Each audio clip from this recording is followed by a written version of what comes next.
Hello गधास। तो क्योंकि बहुत सारे स्कूल्स में आजकल जो टेस्ट हो रहे हैं, एग्ज़ाम्स हो रहे हैं, वो एमसीक्यू की फॉर्म में हो रहे हैं, तो आज आपके सामने प्रस्तुत है ये एमसीक्यू की वीडियो।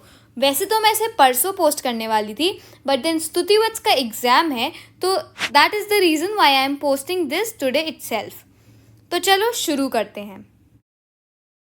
तो देखो, पहला question, on the origin of the species book किसने लिखी थी? ऑप्शन ए कार्ल फुलरोट ने, option B workmen in Neander Valley, option C Hermann Schaaffhausen ने, और ऑप्शन डी चार्ल्स डार्विन ने।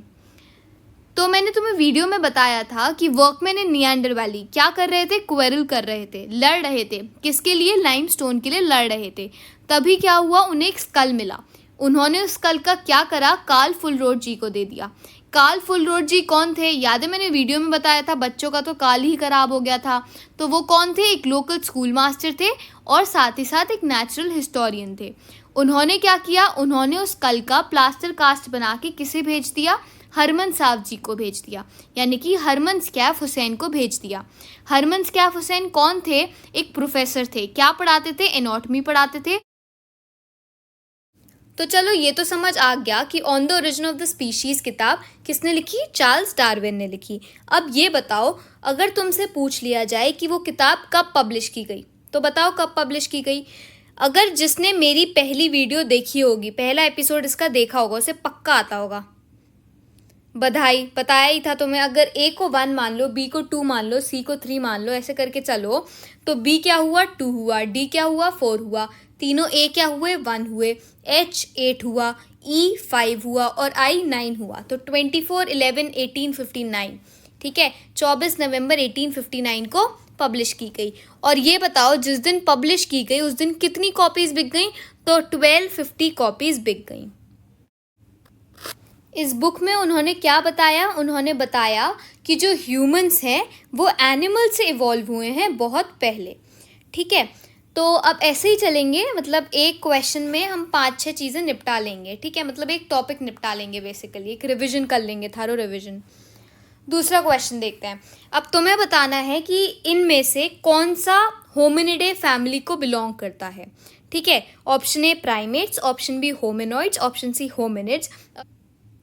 तो ये अगर तुम्हें पता है तो बहुत ही अच्छी बात है, और अगर नहीं पता तो यार दिमाग चलाओ। होमिनिडे किससे मैच कर रहा है? होमिनिड से। अब दूसरे प्रकार का क्वेश्चन आ सकता है कि तुम्हें कैरेक्टरिस्टिक्स दे दी, तुम्हें बतानी है कि ये किसकी कैरेक्टरिस्टिक्स हैं। जैसे कि एक दे दिया large brain size, upright posture, bipedal locomotion और स्पेशलाइजेशन ऑफ हैंड। तो किसकी कैरेक्टरिस्टिक्स हैं ये? होमिनिड्स की हैं। तो ये आंसर हो गया होमिनिड्स, ठीक है। अब फिर तुमसे पूछ सकते हैं कि बताओ लार्ज ग्रुप ऑफ मैमल्स इनमें से कौन सा है? तो हमने पढ़ रखा है लार्ज ग्रुप ऑफ मैमल्स क्या है? प्राइमेट्स है। प्राइमेट से होमिनॉइड्स आए, होमिनॉइड से होमिनिड्स आए, और फिर बाकी बचा हुआ, ठीक है। तो लार्ज ग्रुप ऑफ मैमल्स कौन हुए? प्राइमेट्स हुए। फिर तुमसे पूछ सकते हैं कि बताओ मतलब इनमें से किसके फॉसिल्स अफ्रीका और एशिया में मिले हैं? तो किसके फॉसिल्स मिले हैं एशिया और अफ्रीका में? प्राइमेट्स के मिले हैं। तो फिर से आंसर प्राइमेट्स हो जाएगा। तो अब चलते हैं नेक्स्ट क्वेश्चन पर। इसमें बहुत लोग कंफ्यूज होते हैं, तो ध्यान से सुनना। अर्लीस्ट टूल मेकर्स कौन थे? Earliest tool makers, option A homo habilis, option B homo erectus, option C homo sapiens और ऑप्शन डी ऑस्ट्रेलोपिथेकस। तो अर्लीस्ट की बात हो रही है, इसलिए कौन होंगे? ऑस्ट्रेलोपिथेकस होंगे। जो होमो हेबिलिस हैं वो होते हैं टूल मेकर्स। मैंने तुमसे पूछा अर्लीस्ट टूल मेकर्स कौन है, तो अर्लीस्ट टूल मेकर्स कौन है? ऑस्ट्रेलोपिथेकस है। अगर मैं बोलती टूल मेकर्स कौन है, तो होमो हेबिलिस है। होमो इरेक्टस कौन होते हैं? होमो मतलब मैन होता है, और इरेक्टस यानी सीधा, तो अपराइट मैन। और होमो सेपियंस कौन होते हैं? Wise man. अपन होमो सेपियंस है ना, और अपन तो हैं ही वाइज, ठीक है। तो अब इनकी फॉसिल्स भी याद कर लेना, और अगर नहीं हो तो मैंने वीडियो भी बनाई थी, तो वीडियो में भी बताया है इन सब की फॉसिल्स, तो वहाँ से देख लेना, ठीक है। अब इसके बाद हम आगे बढ़ते हैं। Hundreds of paintings of animals, याद है ना, मैंने तुम्हें वीडियो में बताया था 100 पेंटिंग्स ऑफ एनिमल्स। तो कहाँ मिली थी वो पेंटिंग्स? 30,000 से 12,000 ईयर्स पहले मिली थी। कहाँ मिली थी? दोनों जगह मिली थी, अल्तामिरा में भी और लैस्कॉक्स और शॉवित के केव्स में भी। अल्तामिरा कहाँ है? स्पेन में है। और लैस्कॉक्स और शॉवित के केव्स कहाँ है? फ्रांस में है। अगर हम बात करें डोल्नी वेंटोनिस की, तो ये कहाँ पे था? मतलब यहाँ पे क्या हुआ था? यहाँ पे प्लांट हंटिंग के एविडेंस मिले थे, ठीक है। और अगर हम बात करें किलोम्बे की, तो किलोम्बे में क्या हुआ था? किलोम्बे में हमें फ्लेक टूल्स मिले थे, थाउजेंड्स ऑफ फ्लेक टूल्स मिले थे। ऐसी एक बारी स्कॉनिंजन और बॉक्सग्रोव का भी देख लेना। वैसे तो शायद अगली स्लाइड में है तो मैं बताऊंगी, पर अगर नहीं हुआ तो एक बारी देख लेना, ठीक है। अब आगे बढ़ते हैं, वीडियो में भी है। अब जो अगला क्वेश्चन है वो हमसे पूछता है कि 12 इंटू 4 मीटर की शेल्टर कहाँ पे देखने को मिली थी। तो बताओ कहाँ देखने को मिली थी? ऑप्शन ए टेरामाटा में, ऑप्शन बी स्कॉनिंजन, ऑप्शन सी बॉक्सग्रोव और ऑप्शन डी लेज़ारेट केव। तो कहाँ देखने को मिली थी? लेज़ारेट केव में मिली थी। ये भी मैंने बताया था तुम्हें वीडियो में, ठीक है। टेरामाटा में क्या मिला था? टेरामाटा में हमें एक शेल्टर मिली थी जिसके रूफ वुड और ग्रास से बने हुए थे, ठीक है। और अगर बात करें स्कॉनिंजन और बॉक्सग्रोव की, तो ये भी मैंने वीडियो में बताया है। यहाँ पे क्या मिला था? यहाँ पे हंटिंग एविडेंस मिली थी। ये 2 साइट्स हैं जहाँ पे हमें हंटिंग के एविडेंस मिले थे। इसके बाद अगला क्वेश्चन है कि जो होमो है उसके कितने पार्ट्स हैं। तो हमने पढ़े 3 पार्ट्स हैं, होमो हेबिलिस, होमो इरेक्टस और होमो सेपियंस। होमो हेबिलिस कौन है?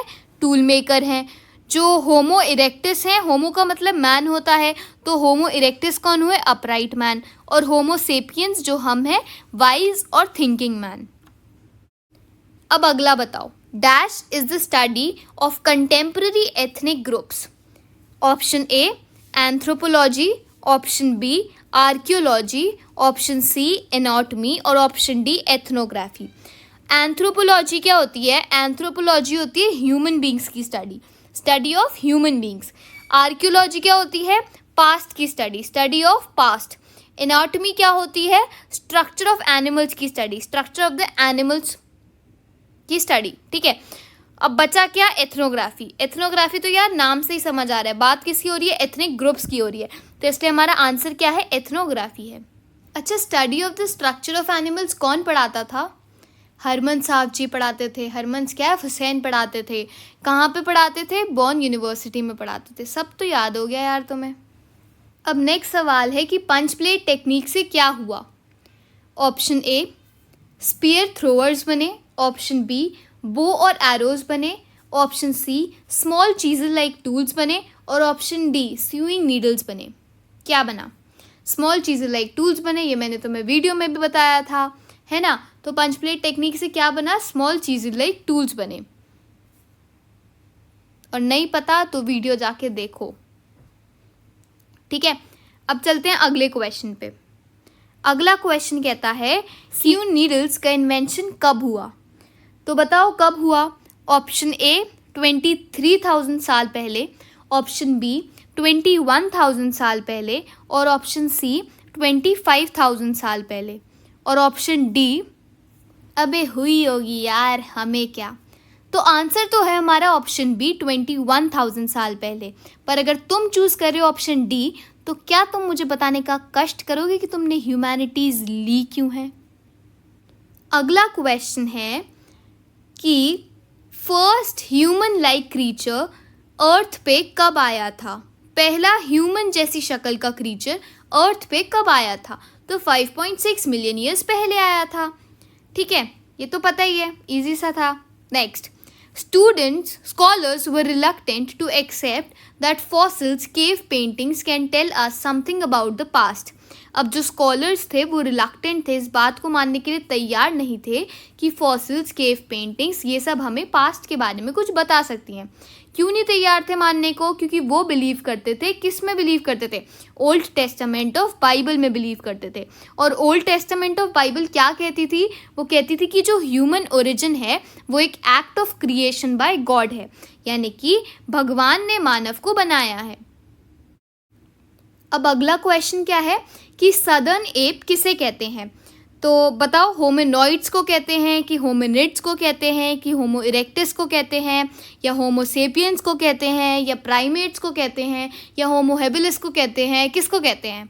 इनमें से किसी को भी नहीं कहते हैं। सदर्न एप कहते हैं ऑस्ट्रेलोपिथिकस को। ऑस्ट्रेलोपिथिकस में जो ऑस्ट्रल शब्द है इसका मतलब होता है सदर्न, और ऑस्ट्रल शब्द क्या है? एक लैटिन शब्द है।